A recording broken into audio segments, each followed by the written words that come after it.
Praise the lord. ఈరోజు చాలామందిని మనం చూసినట్లయితే చాలా నిరాశలో నిస్పృహలో ఉంటారు. దేనికి అంత నిరాశ నిస్పృహలో ఉంటారంటే వారు దేవుని యొక్క మాటను, దేవుని యొక్క మార్గాన్ని విడిచిపెట్టి తమకిష్టానుసారమైన మార్గంలోనికి వెళ్ళిపోయి వారి ఇష్టానుసారంగా వారు జీవించి వారు ఏమిటి అనుకుంటారంటే వారికి తెలియని మార్గాన్ని, వారు ఎరగని మార్గాన్ని ఇదే సరైన మార్గం అనుకొని వారు ఏం చేస్తారంటే వారి ఇష్టానుసారమైన త్రోవల్లోకి వెళ్ళిపోతూ రకరకాల సమస్యలను కొని తెచ్చుకుంటూ ఎన్నో బాధలు పడుతూ ఉంటారు, ఎన్నో శ్రమలు పడుతూ ఉంటారు. కానీ చాలామంది జీవితాల్లో నేర్చుకొని ఒక బాధాకరమైన విషయం, దుఃఖకరమైన విషయం ఏంటంటే వారు దేవునిని తెలుసుకొని దేవుని యొక్క మార్గంలోనికి రారు. మనము ఇక్కడ బైబిల్ గ్రంథంలో చూసినట్లయితే రూతు గ్రంథము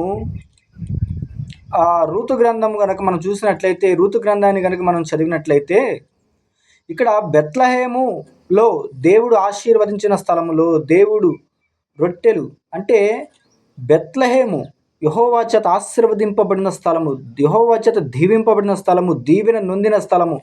మన ప్రభువైన దేవుడు అక్కడ నివసించి సంచరించి ఆయన ఒక మహత్కార్యాలు జరిగించిన స్థలాన్ని విడిచిపెట్టి ఈ యొక్క నయోమి తన భర్త కూడా తన ఇద్దరు పిల్లలు కూడా ఏం చేశారంటే అక్కడ వచ్చింది ఏంటంటే చిన్న సమస్య వచ్చింది.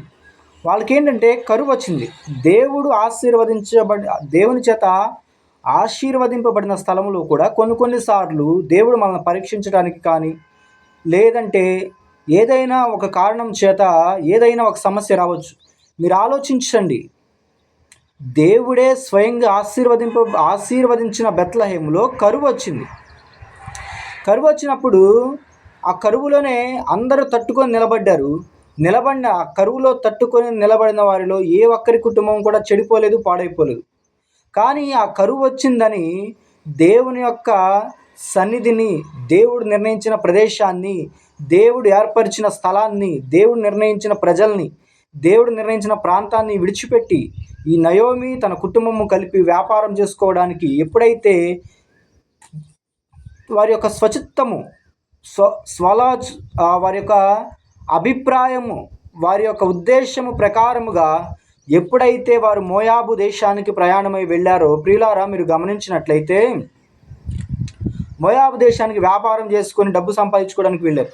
అక్కడే ఉన్న వారు ఎప్పుడైతే అక్కడికి వ్యాపారం చేసుకోవడానికి వెళ్ళి వ్యాపారం చేసుకుంటూ అభివృద్ధి అవుతున్నారు అని అనుకున్నారు. కానీ అది నిజమైన అభివృద్ధి, నిజమైన ఆశీర్వాదం కాదు. వాళ్ళు చాలా ఇబ్బందులకు కొని తెచ్చుకున్నారు.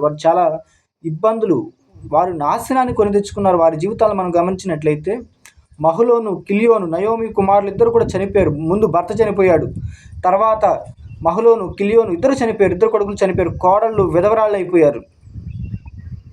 ప్రియమైన దేవుని పిల్లలారా, మీరు కూడా మీ జీవితంలో ఏదైనా దేవునికి ఆయాసకరమైన మార్గంలోనికి వెళ్ళిపోయి దేవుని చిత్తం కాని మార్గంలోనికి వెళ్ళిపోయి దేవుడు నిర్ణయించని ప్రదేశానికి వెళ్ళి కానీ దేవుడు నిర్ణయించని వ్యక్తిని వివాహం చేసుకొని కానీ దేవుడు ఉద్దేశించిన ఉద్యోగంలో కాకుండా మీ స్వచిత్తానుసారమైన ఉద్యోగాల్లో మీరైతే వెళ్ళడానికి ప్రయత్నం చేసి నానా రకాలుగా ఇబ్బందులు పడుతున్నట్లయితే ప్రియమైన దేవుని పిల్లలారా, మీకు ఒక శుభవార్త ఏంటంటే నయోమి సమస్తాన్ని కోల్పోయింది కదా.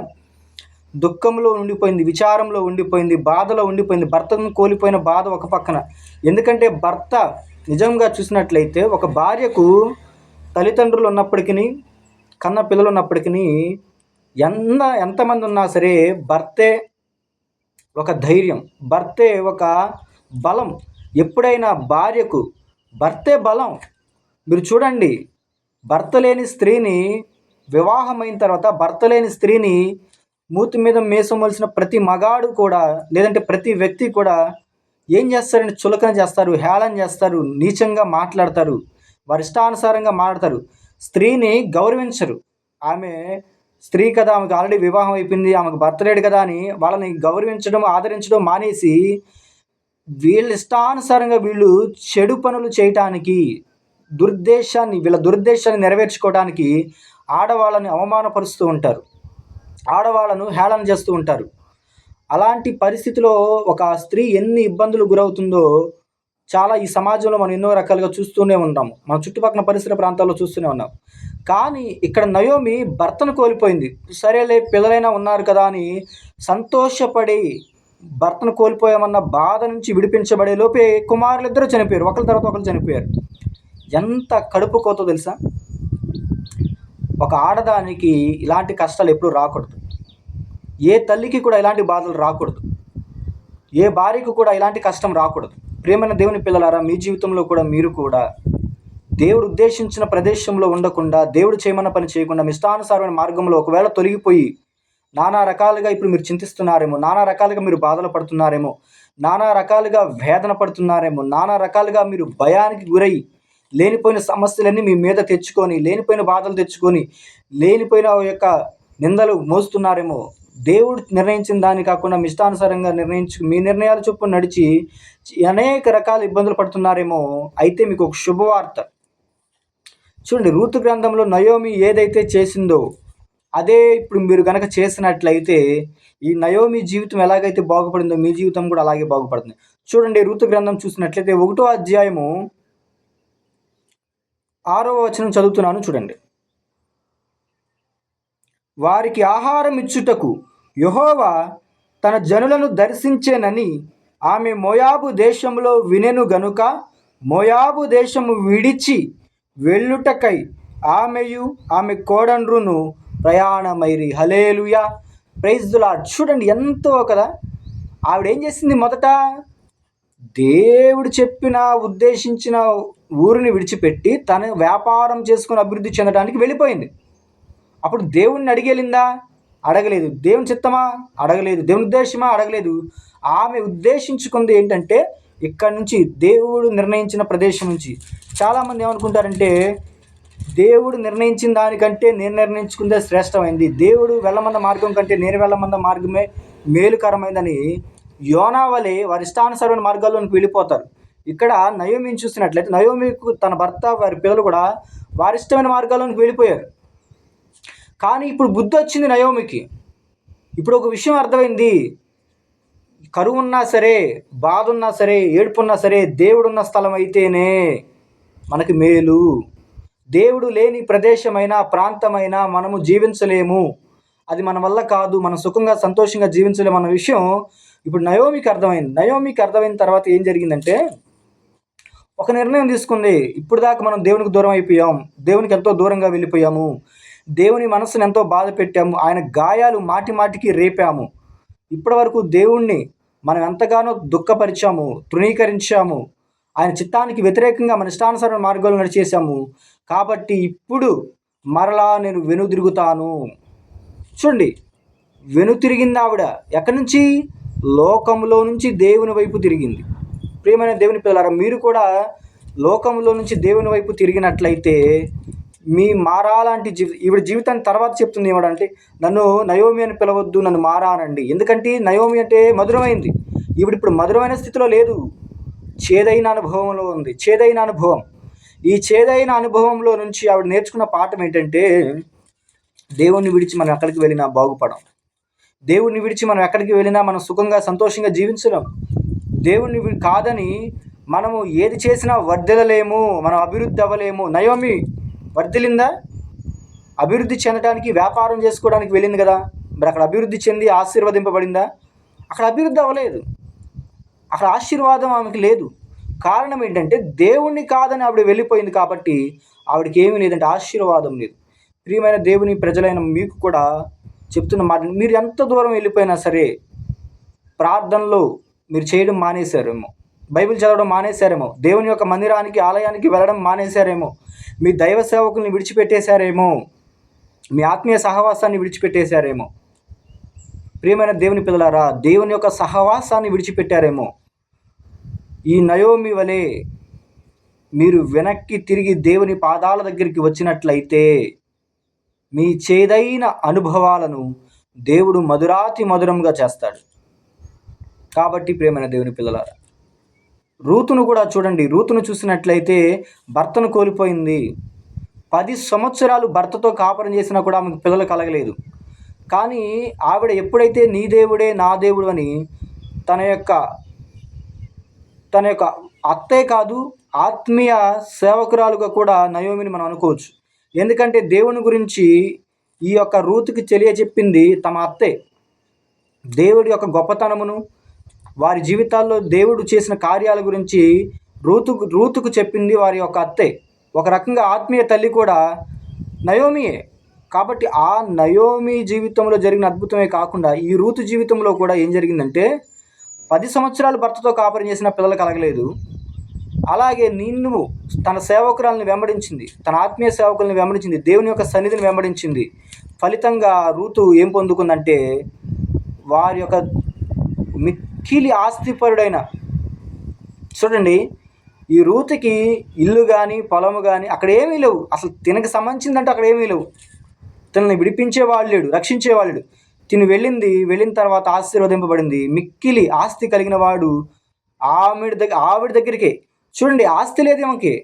ఇప్పుడు రూతు వెళ్ళి నన్ను పెళ్లి చేసుకోమంటే బోయాజు చేసుకుంటాడా?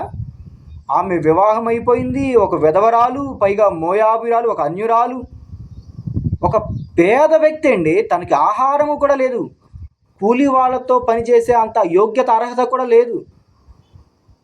ఏ రూతు, ఇదిగో పరిగిలు అక్కడ ఏరుకో, ఇదిగో అక్కడ నేను విడిచిపెట్టాను కొన్ని కంకులు, అక్కడ ఏరుకో అని పనివారు చెప్తే, పనివారి చేతి కింద పనివారు విడిచిపెట్టిన పిడికిళ్ళలో ఏరుకునే దీనమైన స్థితి, అంత పేదరాలు, అంతటి దౌర్భాగ్య స్థితిలో ఉన్న వ్యక్తి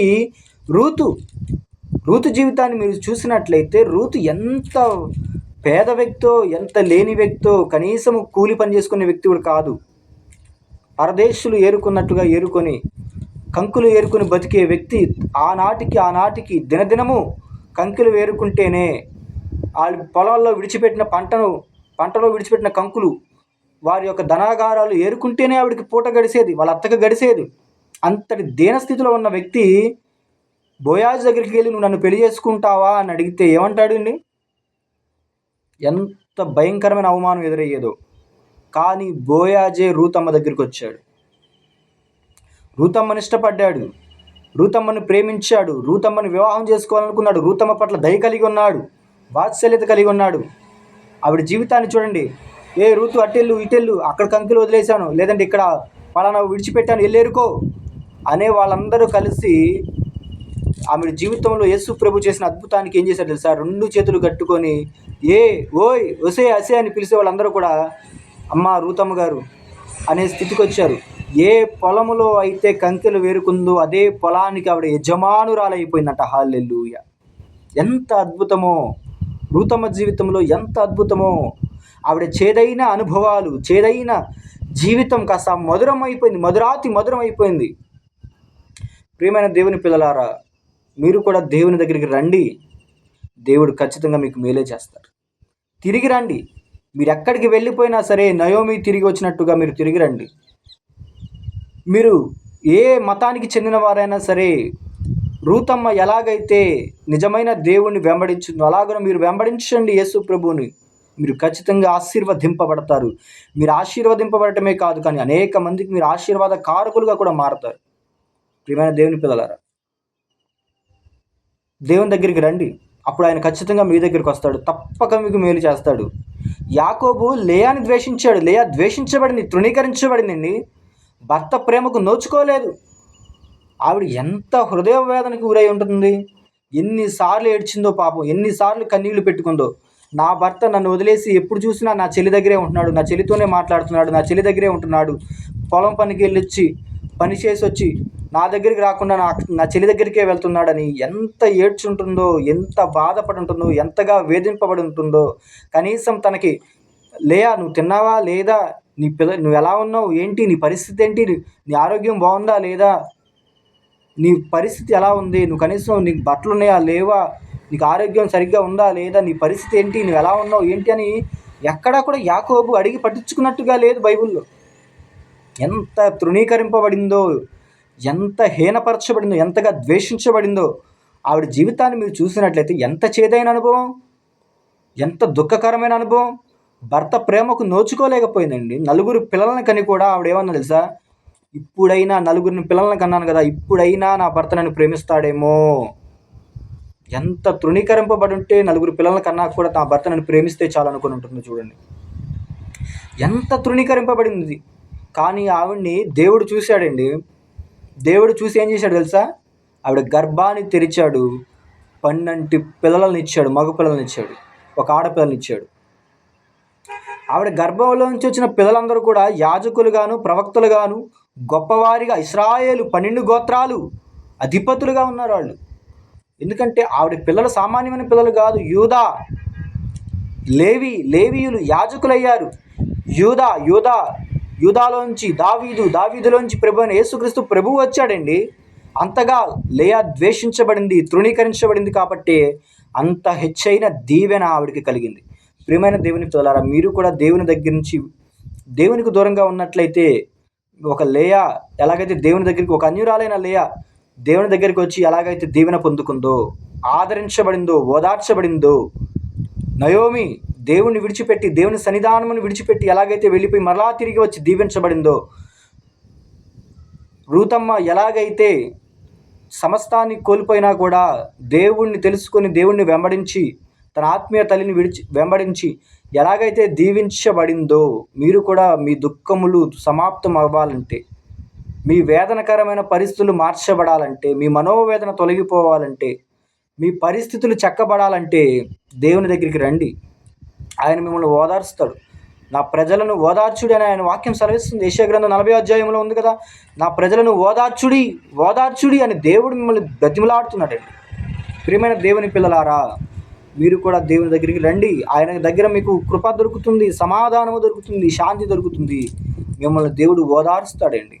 కాబట్టి దేవునికి ఎంత దూరం అయిపోయినా సరే, దేవునికి నేను చాలా దూరం అయిపోయాను కదా, దేవుని సన్నిధికి ఎప్పుడో నేను వెళ్ళడం మానేశాను కదా, దేవుని మందిరానికి వెళ్ళడం మానేశాను కదా, దైవ సేవకులతో కలవడం మానేశాను కదా, దేవుని పరిచర్యలో వాడబడడం మానేశాను కదా, మరలా నేను వెళ్తే ఎలా ఉంటుందో ఏంటో, 10 మంది నన్ను ఏమనుకుంటారో ఏంటో, అలాంటి ఆలోచన మీ మనసులోకి రానివ్వండి. ఎవరు ఏమనుకున్నా సరే, మిమ్మల్ని ప్రేమించింది దేవుడు, మిమ్మల్ని పిలుచుకుంది దేవుడు, మిమ్మల్ని నడిపించింది దేవుడు. ఈరోజు మీరు యేసు ప్రభువు గురించి తెలుసుకున్నారంటే దానికి కారణము, ఆయన నమ్ముకున్నారంటే దాని యొక్క ముఖ్య ఉద్దేశం ఏంటంటే, ఆయన మిమ్మల్ని ప్రేమిస్తున్నాడు కదా. మనుషులు ఏమనుకుంటే మీకెందుకు, దేవుడు మిమ్మల్ని ఏమనుకుంటున్నాడు అన్న విషయం గురించి ఆలోచించి దేవుని దగ్గరికి రండి. తప్పక ఆయన మీ దగ్గరికి వస్తాడు. దేవుడు మిమ్మల్ని ఓదారుస్తాడు. ఆయన దగ్గరే మీకు ఆదరణ లభిస్తుంది. కాబట్టి ప్రియమైన దేవుని పిల్లలారా, దేవుడిని ఎట్టి పరిస్థితుల్లో నిర్లక్ష్యపెట్టకండి. దేవుని సన్నిధానమును నిర్లక్ష్యపెట్టకండి. మీరు ఏ పాపస్థితిలో ఉన్నా, మీరు వ్యభిచారులైనా, దొంగలైనా, మోసగాళ్ళైనా, పేకాట ఆడేవారైనా, నరహత్య చేసేవారైనా, మీరెవరైనా దేవుడు మిమ్మల్ని క్షమిస్తాడు. ఒకరి తల్లి వానిని ఆదరించినట్టుగా మిమ్మల్ని ఆదరిస్తాడు. ఆయన తప్పక మిమ్మల్ని క్షమిస్తాడు. ఖచ్చితంగా దేవుని సన్నిధానమునకు మీరు రండి. ఆయన ప్రేమకు పాత్రులు కమ్మని కోరుకుంటున్నాను. మీరు వచ్చినట్లయితే ఆయన మీ దగ్గరికి వస్తాడు. ఇచ్చిన వాక్యం దేవుడు దీవించి ఆశీర్వదింపబడును గాక. ప్రార్థన.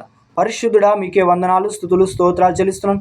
ఈ వాక్యము వింటున్న మొదటి నుంచి చివరి వరకు వినే ప్రతి ఒక్కరిని మీరు దీవించి ఆశీర్వదించి ఘనత మహిమ పొందుకోమని, వీరి జీవితాల్లో చేదైన అనుభవాల నుంచి విడిపించి మధురమైన అనుభవాలు దయచేయమని యేసు నామం పేరట వేడుకుంటున్నాను పరమ తండ్రి.